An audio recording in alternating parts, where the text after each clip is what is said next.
Hey Lori, come to the window. What do you think of this outfit and mask? Would it be scary? No? Alright, hold on a second. Let me try another one. What about this one? Would this be good in a scary movie? What about the mask? No? Alright, hold on. I got one more to try. How about this? Ta-da! The mask? What do you think? Oh yeah, I knew this would be the one. Go Michael. Happy, happy Halloween, Halloween, Halloween. Yeah, boy, let's go.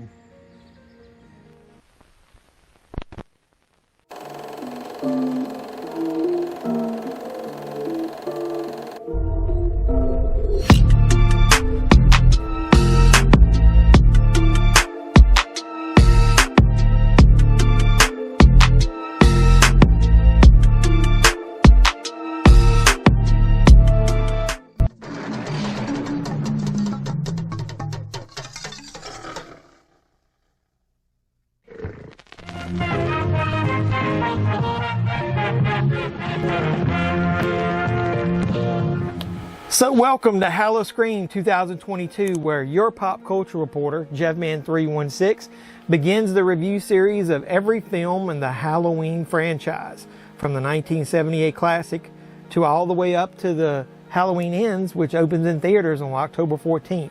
I hope you enjoyed that funny little skit there at the beginning. I really enjoyed making it. So in this review series, I'm going to be joined by 7 other awesome content creators who will present their own unique style and spin on every film in the Halloween franchise as they review them along with me. So you saw all their logos on that opening little photo, but I'm going to have all of their links to their channels in the description of this video down below. So please continue to support me and them as you go through this review series with us. So let's get started with the 1978 film that started it all, John Carpenter's Halloween. Let's go. The one, the only, the classic Halloween.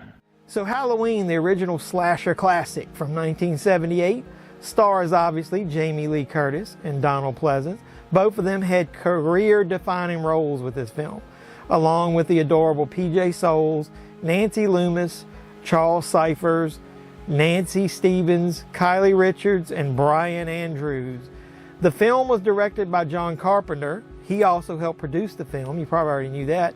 And he also created one of the most iconic scores in the annals of motion pictures, if not of all horror films. If you've kept up with this channel at all, you know Jaws is my favorite film of all time, but Halloween is a close second.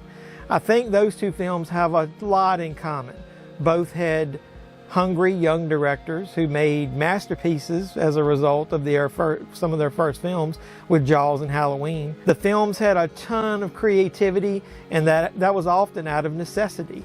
They had great camera work. They both created some unique shots in special ways that were sometimes the first times ever done in motion pictures. And they both had amazing, awesome scores that sometimes can be recognized in just 1 or 2 notes. I think there's a very realistic film to this movie, and the characters' interactions also seem very natural, especially with all the young female leads. The voice of those female leads came directly from Debra Hill, who helped write the film as well. I know there are some really kind of cheesy lines out there, like all the totallys. You know, it's totally insane. I'll be totally wiped out. I totally never show. Totally charted. Totally. Totally. Totally silly. Yeah, it's totally dark. She's totally not here. Totally. But these are supposed to be 70s teens, right? And how else were they going to speak? The main antagonist is obviously Michael Myers, who has become one of the mainstays on the Mount Rushmore of horror icons, if not the first one. The movie doesn't feature that many kills, though, for a slasher movie if you go back and watch it. It kind of proves the theory that you can be scary without blood and guts. And that's what John Carpenter did here. Much like the original Texas Chainsaw Massacre, I think if people go back and watch those films today, they're going to realize that they didn't show as much blood as you think they did, even though they were tremendously scary. There's only like 5 kills, I think, in this entire film. And one of them was when he was 6 years old at the very beginning of the film, when he killed his sister Judith. To me, the best kill of the film, though, is when he stabs Bob and hangs him on the wall like an old picture. And then Michael stands back and admires his work of art.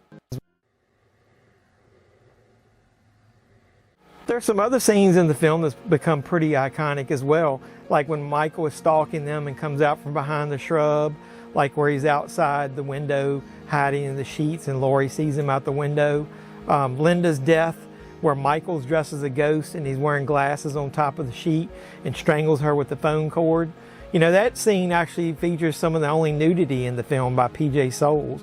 Other than, I guess you do get to see a flash of a nipple at the beginning during Judith's death. That's kind of weird, right? She should have known Michael was creeping around the house somewhere. He's a child. But either way. The end is also pretty iconic with Laurie. I love that whole segment. It's perfectly paced. And speaking of perfect, the ending. I love how the movie goes full circle. You know, where Michael, the last shot is him standing outside his childhood home and you hear his breathing. And that's right where it started, obviously, where he killed Judith.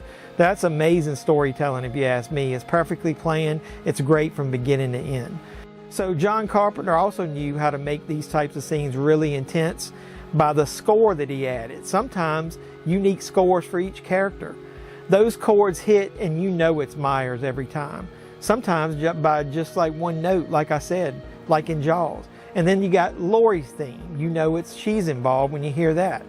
So Carpenter also knew that sometimes less is more, giving Michael no real motivation, at least on screen that we know of, for why he killed his sister, and then why he picked this particular group of teens to stalk and kill. Maybe it was because Michael felt disturbed by Laurie at his home when she was dropping off the key. Who knows? But that's why it's scary. He then also wore a blank, emotionless mask, never really made a sound other than the breathing. And you often didn't even know what direction he was going to be coming in. And he would often come from hiding from, you know, in the dark, almost in plain sight, coming out of the shadows. I think the concept of the shape is the perfect slasher villain, speaking of coming out of the shadows. So let's talk about the shape. He's played in most of the film, in this first one, by Nick Castle. And I believe that Nick portrayed the best version of Michael Myers up until James U. Courtney that we just got. So maybe he's a close second. His body language and the ability to make the most out of just slight movements and head tilts is perfect here. Also, a lot has to do with the mask itself. Like there's the trick-or-treat version of it. Everybody knows that that was created from a William Shatner mask. But the instincts of Carpenter and the other creators to remove all the details, like the eyebrows, and just to make the mask emotionless and not have a lot of detail, that was genius. That's the best version of the Michael Myers mask by far, if you ask me. So I know I have been heaping on a lot of praise for the film so far, but let's just say I know the film isn't perfect. So let's pick out a few moments that bother me, just so you know that I can be fair about it. I just watched the film again, so it's kind of fresh in my mind. And when I do that, there's often times that I find myself saying, if they had changed that, the movie would be a lot better. Like when Michael's driving the hardware store alarm going off forever. What in the world's coming through that intersection? A station wagon? Somebody, is he wearing a mask? What? Oh, Lord. What's going on up here? Hey. Yeah, hey, Sheriff. What's happening? You can hear that alarm going off like from miles away. Are you ever going to turn it off? That's a little ridiculous. What's happening? Somebody broke into the hardware store, probably kids. So wait, what? Michael stole the knife and mask hours ago and this alarm's been going off ever since? What kind of damn sheriff's department are you running around here? All they took was some Halloween mask, rope, and a couple of knives. Mask? Hey, I saw... never mind. Day changing the night very quickly just by driving around the corner. Laurie barely getting stabbed on the arm and then falling over where she gets hurt. Why would he miss her that bad?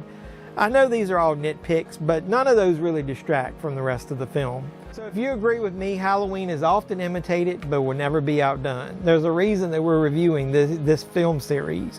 It's become a cornerstone of the slasher horror genre, and it's an outstanding piece of filmmaking all the way around as the first film in a horror franchise. There's nothing but one rating for this. On fire, 2 thumbs up, best in the franchise, maybe one of the best horror movies around. Nothing else can be said. So what do you think about the original Halloween? Is it the best slasher film of all time? Put comments down below.